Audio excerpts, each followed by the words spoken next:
Hello, fellow chemistry enthusiasts. I'm Danielle, and in today's video, I'll be giving you a step-by-step of the following reaction below, the orbitals involved, the reaction coordinate diagram, and information on delta G and K, the equilibrium constant.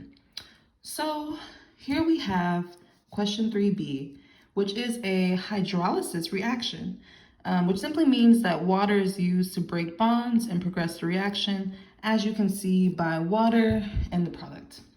Now, for the first step, some students may think to start with H2O, but because this is in highly acidic conditions, which we know based on HCl, which has a high Ka, meaning it's a strong acid, we have to start with the deprotonation of the hydronium ion.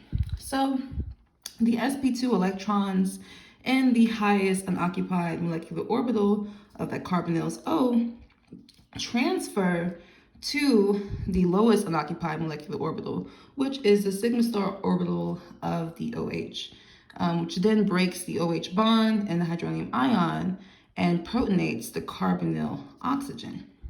Now, secondly, in step 2, we can see that the positive charge on oxygen makes the carbon from the carbonyl a better electrophile, since oxygen wants to pull more electron density from that carbon so that oxygen can be more electronegative.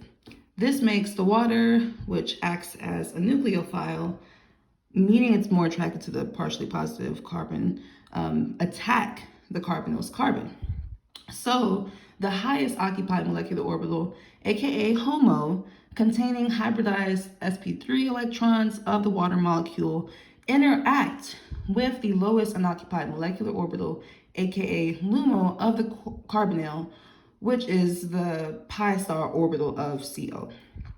Now moving on to step 3, the sp3 electrons and the HOMO of incoming water interact with the lowest unoccupied molecular orbital, LUMO, which is the sigma star orbital OH of the water that's a part of the tetrahedral intermediate. So moving on from that tetrahedral intermediate to our step 4, we can see that the sp3 electrons in the highest unoccupied molecular orbital of nitrogen will interact with the lowest unoccupied molecular orbital, which is the sigma star orbital of the hydronium ion. Now, after that, we can see how the sp3 electrons in the highest unoccupied molecular orbital here at step 5, so the sp3 electrons in the highest unoccupied molecular orbital of the oxygen will interact with the LUMO, which is the sigma star orbital of Cn.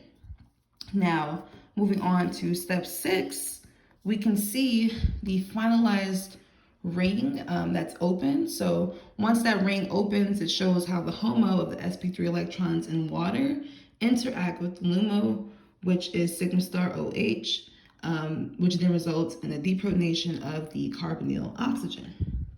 Now, because it's in highly acidic conditions, as we mentioned before, the carbonyl oxygen is still open for reprotonation. Now, to show this reaction progress on our diagram, I'm going to get the reaction coordinates diagram. Now, the conditions and the reactants present allow for the overcoming of the activation energy. And at the first transition state, the double bond is about to be broken and become a lone pair of electrons. And the bond being formed is the H2O that connects to the carbonyl carbon. So moving on from there to the intermediate state, you can see that, intermediate states usually aren't there for a long period of time. They're sort of like a stable state that allows you to form the product. So here we have a tetrahedral intermediate that is a result of nucleophilic addition to a carbonyl group. And moving on from that to our transition state 2, here we have the double bond at OH being reformed and the nitrogen leaving the carbonyl structure, which results in the ring opening so that we can see our final product. Now, going back to knowing about delta G and K, I just want to have you guys see the full reaction. For delta G, aka the change in free energy, it would be negative. Now, water has a pKa of 16, while the relative pKa of carbonyl-carbon is usually higher. So because water has a lower pKa, it's more likely to donate electrons. The products are at a lower energy state than the reactants, so we know that the reaction will favor the products. And we can infer that delta G is negative. Now, for the equilibrium constant K, because delta G is negative, which means that the forward reaction is spontaneous, the products are favored over the reactants.